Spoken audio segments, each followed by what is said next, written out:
Is the Myrtle Beach real estate market finally recovering? Today, I want to talk to you about what's happening here in the real estate market, January 9th, 2025. First, let's start with single family homes. When I talk about single family homes, I'm only referring to resales. What that means is these are homes that are individually owned that people are selling. I'm not talking about new construction that developers own and selling. Right. So good news for single family homes. Closed sales for the month of December were up 26%. Let me put the stats up here on the screen. By the way, please help me out here. If you guys like the video, like my content, please subscribe to the channel and please hit like. I really would appreciate it. If you don't, then don't. Thanks. Anyway, closed sales month of December up 26%. Single family homes. Pendings, another positive sign, we're up 9.7%. So two really positive signs for us.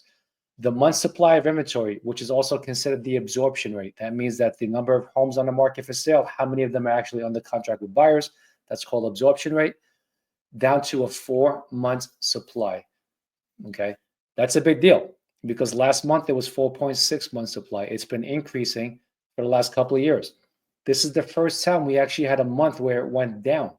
Okay, this is the first month since February of last year that it actually went down. So it went from 4.6 months in November to 4 months in December. Now, granted, it's still up 25% from last December. Okay, but it's still, at least we're not continuing to grow and grow and grow, finally seeing some release on the inventory side. So it's good to see that. Now, that doesn't mean homes are selling quickly. Okay, they're still taking their time to sell. It just means less properties at the market. More properties actually expired off the market. So there's less competition out there than there was last month. So there is some relief there. Now, another positive sign is the demand for single family homes. We know that the demand is still really high in our market. Now, how do we know that without the sales being there? Because we have our websites and we see the traffic.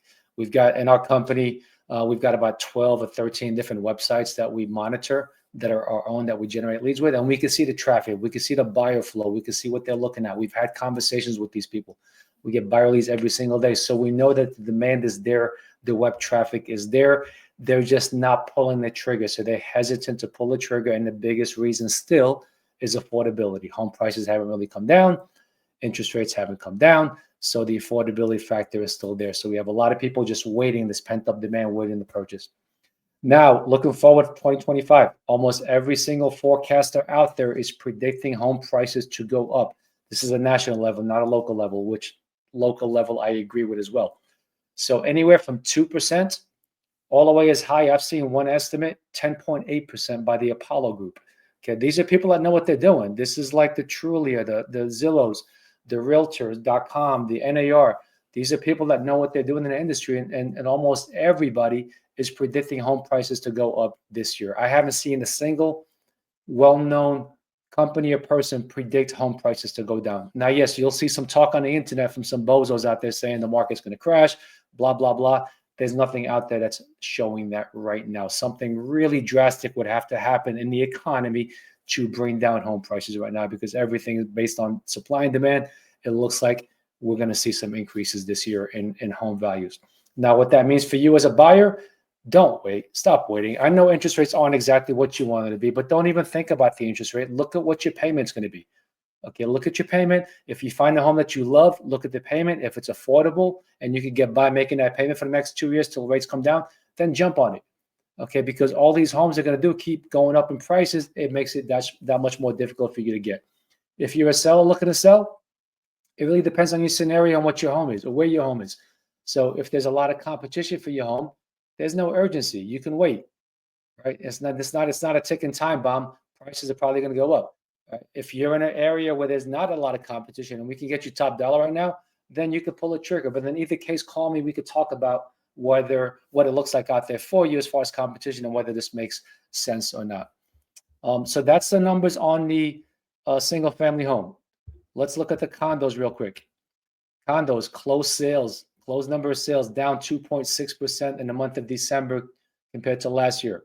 Okay, last year was a very low number, so to be down another 2.6%, it's not really exciting, right? But pendings were up 4.8%. So hopefully January we'll see an uptick in closed sales. At least I'm hoping that. The month supply of inventory went down. Yes, down finally.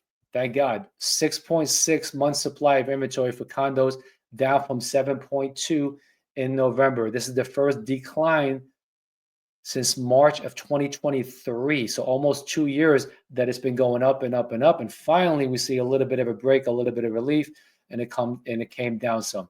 Now it's still up 53% from December of last year, but I'm just glad to see any positive sign on the condo market because it's been a struggle. It's been tough.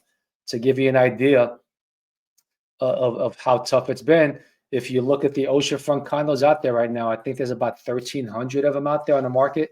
Only 12% of them are under contract with a buyer. So what that means is 88% are just sitting there not selling. That's tough out there. That's a struggle. So I'd like to see some relief for these condo owners that are trying to sell. Hopefully we start to see some rates come down here in the near future to help them out. Speaking of mortgage rates, this past week they spiked again. We were up at 7.15 for the 30-year national average right now. So a spike again. This is the highest level since June. Okay, I don't like seeing this. I was hoping we would go down. I was hoping we'd be close to 6% by now. It's not happening. Now, will it go to 8%? I don't know. No one knows. If you would ask me 6 months ago, I would have thought 8% is behind us. We're only going to go down from here. But there's just so much volatility out there. We can't tell. We can't see what's going on. Federal Reserve was supposed to do 4 rate adjustments this year. Now they're saying maybe 2, maybe 1. Who knows? It keeps flip-flopping and going back and forth, which is causing all this uncertainty in the bond market and in the overall markets that we don't know what direction it's going to go. So it can easily go back to 8, believe it or not, or it can easily go to 6. We just don't know where it's going to go. Okay, but I would like to see a little bit more certainty of what direction we're heading. Give you an idea of how volatile it's been right now. The one number we look at that has a direct correlation between with mortgage rates, a 30-year mortgage, is the 10-year Treasury. Right now, the 10-year Treasury is at 4.689. Usually, the gap between the 10-year Treasury and the 30-year mortgage is about 1.25 to 1.5, somewhere in that ballpark. Historically, that's what that gap usually is between the two. They go up hand in hand, they go down hand in hand, but usually that gap between them is 1.25 to 1.5. Ever since rates spiked 3 years ago, 3.5 years ago, that gap increased a lot. Right now, that gap is 2.46, so about double what the normal rate is. So even if we have like a little bit of certainty and people feel comfortable what direction we're going, just to get back to a normal gap from 2.46 to about 1.25 would drop us down below 6% mortgage rate. So this thing can happen overnight, right? Once the bond market, once people feel more comfortable what direction we're going, the mortgage rate can literally drop to 6% technically, based on the numbers, can happen instantly. But with all this volatility out there, it's not happening. So because of that, we don't know whether it's going to go towards 6, whether it's going to go back towards 8. We're just kind of sitting here with our fingers crossed, waiting for things to happen. But I will tell you, there is a lot of demand out there still. I still love our market. There's still a lot of people retiring here. Over 40% of our population here is retirees now. There's still a lot of people coming here. So I'm very, very optimistic about properties in the Myrtle Beach area. Fingers are crossed that rates come down some so we could get some more activity going on right now. If there's anything that you need, any questions you have, thinking of buying, selling, just want to ask me a question, please do not hesitate to call me. That's my personal cell phone. Please subscribe to this channel, hit like, comment. If you disagree with me, agree with me, let me know. We'll be glad to have a debate with you about what's going on here in this market. Talk to you soon. You take care.